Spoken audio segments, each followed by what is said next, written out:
violent it was. It was passionate. I talked about my trip to Ukraine, where I met soldiers who had Russian artillery in range with the drones they have, but had no ammunition to fire at them. We talked about 4 brigades who were ready to go, Ukrainian, no arms, and how serious the lack of armament was. And it was the consensus in that room: Zelensky and Ukraine will lose the war if we don't get the arms and don't get them quickly. The speaker brought up the border. We made it very clear to him that we want to do something real on border. And in fact, we Democrats in the Senate supported a border bill that very conservative groups, including the Border Patrol agents, the Wall Street Journal editorial page, and Chamber of Commerce were for, but said to hold up Ukraine, which, as he admitted, was a national imperative, because you can't do something else which we all should work on, was a non sequitur. There was no logic. There's a logic to solving the border. We want to solve it. But we have to do Ukraine right now, because there's a weight that can get done quickly, because that has broad bipartisan consensus, and the border takes some more work, which we'll be happy to work on to get it done. Just he and I in the Oval Office. Let me say this. When I showed up today, my purpose was to express what I believe is the obvious truth, and that is that we must take care of America's needs first. When you talk about America's needs, you have to talk first about our open border. I've been, I believe, in maybe 20-something states over the last several weeks, going around the country, appearing at events with my colleagues, and we're hearing from the American people of all parties and all persuasions and all cities and all states who feel this acutely. They understand the catastrophe at the border is affecting everyone, and it is top of mind for all the American people for that reason. So I brought that issue up repeatedly today in that room, and again one-on-one with the President. I think that's our responsibility to bring that up. The other big priority for our country, of course, is the funding of our government. And we have been working in good faith around the clock every single day for months and weeks, and over the last several days, quite literally around the clock, to get that job done. We're very optimistic. I hope that the other leaders came out here and told you the same. We believe that we can get to agreement on these issues and prevent a government shutdown, and that's our first responsibility. What's going on, everyone? Saskin here today, and welcome to Inconvenient Truth. Today's Inconvenient Truth, we'll be talking about why our U.S. leadership has an American last agenda. Now, as you saw from the two intros, you saw a Speaker Mike Johnson speak, and also not Mitch McConnell, he's retiring, Chuck Schumer speaking, right? And you see the different messaging that I think this is more of a generational thing, but you see the priorities here. One guy saying, hey, let's worry about our issues. Hey, we can't be mistreating our taxpayers like that, who's funding all this. Let's address their concerns first, and then we worry about the Ukrainian bill funding. On the other side, the Democrat claims that, oh no, we can't, it's hard for us to agree on the border issue, so let's just push out something that we can agree on and push that forward instead. And this makes me think that there is some type of conflict of interest that's going on in our political leadership that we are not aware of at face value. Now, my thoughts here is that this is some kind of money laundering scheme that a lot of these politicians are using omnibus bills. And I think it's common knowledge against anyone who has any moderate political information that they know that a lot of reasons why these politicians are so resistant to one bill, like one file bills, I forgot what they're called, single issue bills, is because it makes it harder for them to put pork and Trojan horse bills in to fund their little private interests, like sending millions of dollars, like the Biden administration just did, sending millions of dollars to an organization, a research organization, to fund information that could challenge the concept of two genders. Like this is the kind of things they waste our government money on, right? And I'm getting the same sense from this Ukraine funding bill, and I'm glad Speaker Johnson is not folding easily to their demands. We demand it. Look, history is looking over your shoulder. Yeah, you're right, Chuck Schumer. History is looking over everyone's shoulder. And I don't believe history is going to look at this bill favorably like you are, Chuck Schumer. Right. And I think Mike Johnson has a lot of support here. I think a lot of people are seeing the issues with the border. especially New York. You see New York. New York is already even thinking about. I think they already did. I might be getting this wrong, but they're already adjusting their sanctuary city status because they've been having such a crime issue with illegal immigrants. So the pretend that there's no bipartisan support for border issues, I think maybe not against political leadership, but I think amongst the voters, I think there's a common consensus there. But I digress. This is about how I'm trying to give more details about why I believe that the U.S. Political leadership are so Ukraine first. And here's a clip. This is an old clip of when Trump won 2016. Biden was frantic trying to meet with Ukrainian officials or speaking with Ukrainian officials to make sure that they don't ask Trump for money. Let's take a look. Overdrive to clean up loose ends. November 16, 2016, 2 weeks after Donald Trump's victory, Joe Biden is on the phone with Poroshenko. His voice tenser now than before. This is getting very, very close. What I don't want to have happen, I don't want Trump to get in the position where he thinks he's about to buy onto a policy where the financial system is going to collapse and he's going to be looked to pour more money into Ukraine. That's how he'll think about it before he gets sophisticated enough to know the details. In other words, Biden does not want Ukraine asking for more money from Trump. Doing so would cause Trump to look into the details. So anything you can do to push the Privat Bank to closure so that the IMF loan comes forward, I would respectfully suggest is critically important to your economic as well as physical security. Critically important. You see that? You love that. I love going back into the past and seeing kind of like, if we were paying attention as Americans, we could have seen a lot of this stuff coming, right? Mitch McConnell had to drop out, right? And before I go into my video that's really going to be the meat of this Inconvenient Truth, I want to kind of speak about, a lot of the corruption issues that Ukraine had. Apparently, Ukraine is the second most corrupt country in Europe. Number one is being Russia. But why are we sending a corrupt country money without it being properly audited? There's some instances where I think a more recent story today, this is an old one from last year. A recent story came, 5 officials was misusing funds. This was 9 years ago, how Ukraine's tax cheat stole billions from the country's coffers 9 years ago, right? Ukraine has been having problems managing their funds, and how we know all this money is actually going towards the war, like Chuck Schumer, what's the name? Mitch McConnell, Biden. Like, it's improper. It's like it's like you, right? This is what our government is doing. It's like you giving a payment for somebody and say, hey, here you go. Here's the money. I'll trust you to return, like, give me the service that I rendered the payment for. And they don't give you the service. Instead, they're asking you for more money. And you're going, well, why should I keep giving you more money? You didn't give me the service, or the service wasn't up to par. Why should I give you more money? This is the question that American taxpayers, we the people, are asking our government officials. Unless you secure the border. So that's how the debate sort of began. And a lot of people say, why don't Republicans stand up more? See, in the Senate, the unusual and really creative thing that our founding fathers did was, in the Senate, they didn't make it a majority rule, it's a supermajority rule.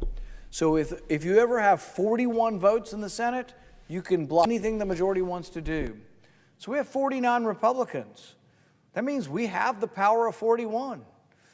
If we had interested leadership that wanted to use the strength of our 41, that wanted to use the strength of the minority to say, we will only let them shovel the money and flush it down the toilet and throw it away and give it to other countries. We will only let that happen if you secure the border.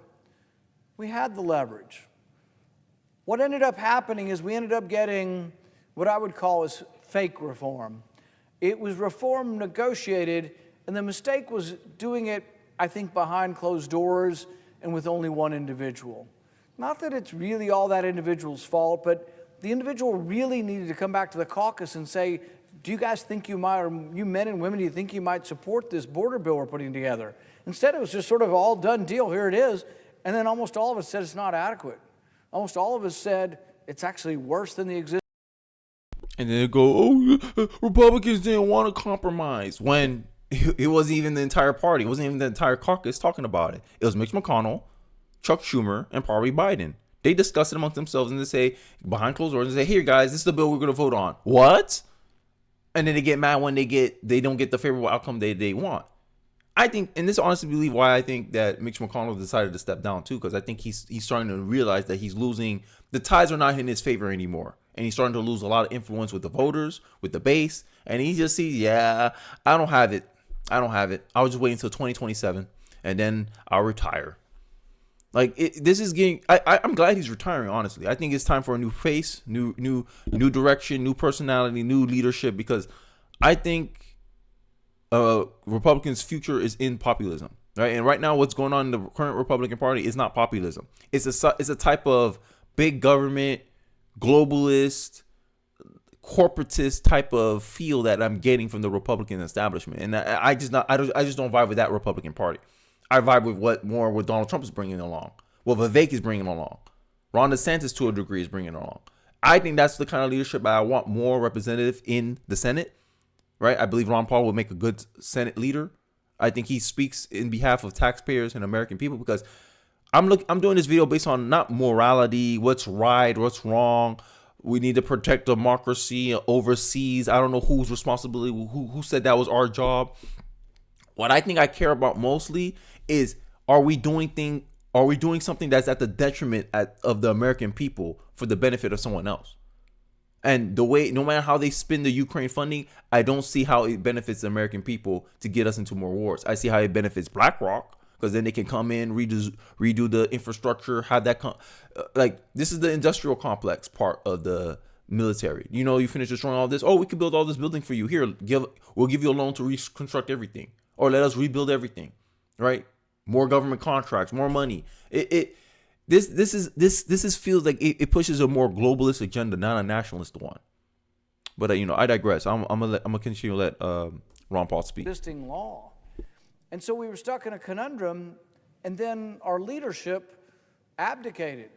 They basically just punted. Our leadership said, we're not going to use the power of the minority because we want and salivate to send the money to Ukraine also. This is the problem now. And in our country, some people will say there needs to be more compromise. Here's compromise, you've got it. You got 10 or 15 Republicans who side with the Democrats. They believe in Ukraine first and America last. They believe that we should borrow $100 billion, whether it comes from China or whether the Federal Reserve prints it up. We're going to take $100 billion and send it over there, on top of the $113 billion we've already sent. And some might say, well, it's for a good cause. Well, shouldn't we examine what they're going to spend it on? Shouldn't we have like a special inspector general, someone who's trained to look for waste? Shouldn't we have that person appointed to look at the waste? I've advocated it for over a year. I've forced them to vote on it. The Democrats all voted no, and all the big government Republicans who love this money, they voted no too. And then people like liberals and the left will get mad at me when I say like the Democrats, like their party their platform don't have the solutions we need to their current problems for today, and there's no point in voting Democrat. I don't see any logical reason to vote Democrat. That's just my thoughts. You could probably differ in the comment section. But the inconvenient truth is like most of the corruptions come from the Democratic Party. You heard him himself. 15 Republicans joined all the Democrats, and boom, no one talks about how those 15 Republicans are traitors for some reason. But Matt Gaetz and 7 other Republicans side with the Democrats to get McCarthy out of the speakership. Oh my God, these traitors! They're trading. They betrayed the party. How is a minority of the Republican Party is able to sway the whole entire to kick Speaker McCarthy off the seat? You don't hear them screaming that. But when the 15 Republicans join all the Democrats to pass foreign aid package, you don't hear nothing. Quiet, even though they're a minority in the Republican Party in of itself. You don't hear them lambast those 15. Only those of us on the internet and like Charlie Kirk and other political figures that are more populist, only they really chastise those 15 Republicans for siding with the Democrats.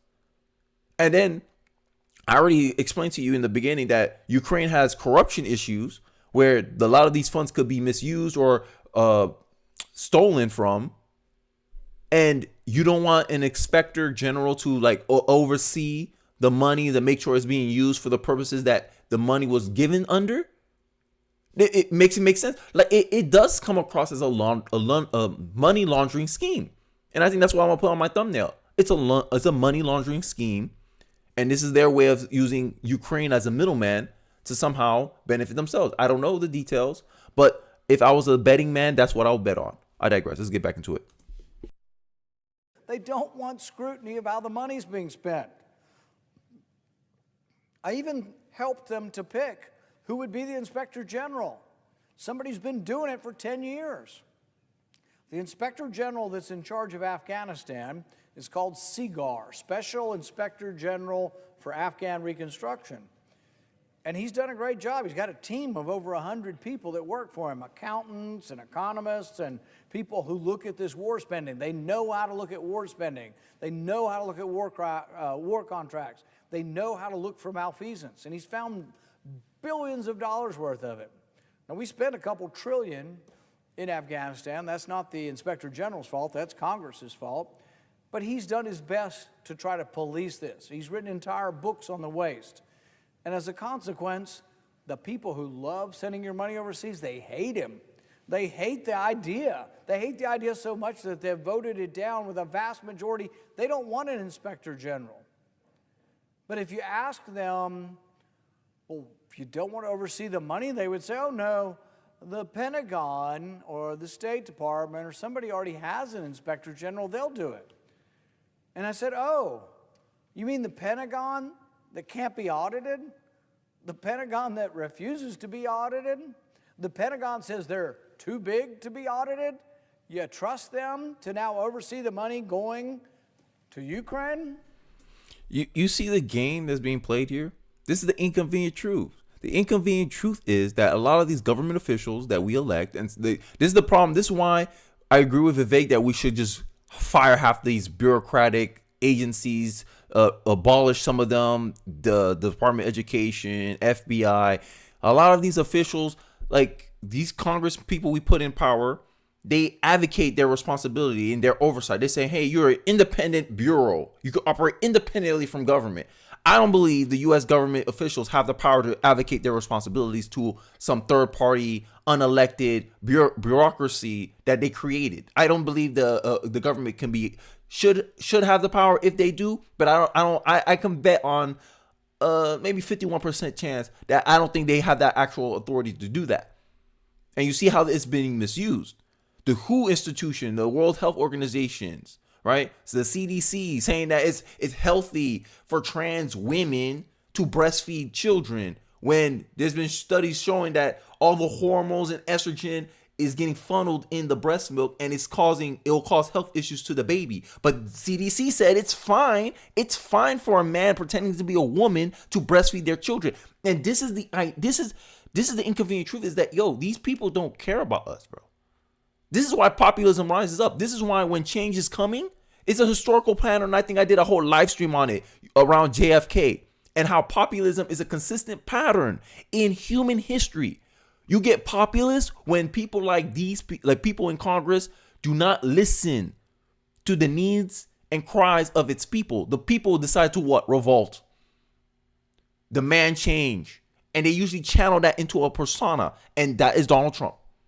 This is why the Republican Party do not want to let go of Donald Trump. Because they see that you guys have not changed. You guys have not gone along with the program. And they're like, okay, I don't want none of these people. I don't want a Nikki Haley. I don't want a Ron DeSantis. Ron DeSantis look like a halfway measure. Like, no, we don't want that. We want this. And we demand this. And if you don't want to listen, so be it. We don't care how unelectable Donald Trump is. Donald Trump, one way or another, he will serve to push a message. This is me speaking as a populist. That's why I don't care about Nikki Haley. 17% better. No, that's a lie. That's fudging numbers in my view. Because right now you're getting Democrat support right now. But when they change Joe Biden to someone else, you lose, Nikki. You're a Trojan horse, Nikki. And that's the inconvenient truth. The inconvenient truth is that these people are doing things for their own best interest. They have a conflict of interest that is not publicly known, and they're acting on it. And I think as a populace, as American people, this can only continue as we stay unvigilant. If we're a vigilant people, vigilant and knowledgeable people, they won't be able to get away with this. This is why I think they allow progressive education in our schools to dumb us down, teach us false versions of history, 1619 project, that revisionist history. They teach us crap like that, so we don't have a proper understanding of what is the government's responsibility and what's not the government responsibility. And I know one thing that's not the government responsibility: the affairs of foreign countries. I know that much. But let me know your thoughts in the comment section below. The full video will be in the link in the description below. Do you agree with me? Do you believe this is the Ukraine funding, foreign aid funding is a type of money laundering scheme? Let me hear your thoughts in the comment section below. Don't forget to like, comment, subscribe. And I'll catch you guys on the next Inconvenient Truth. Peace.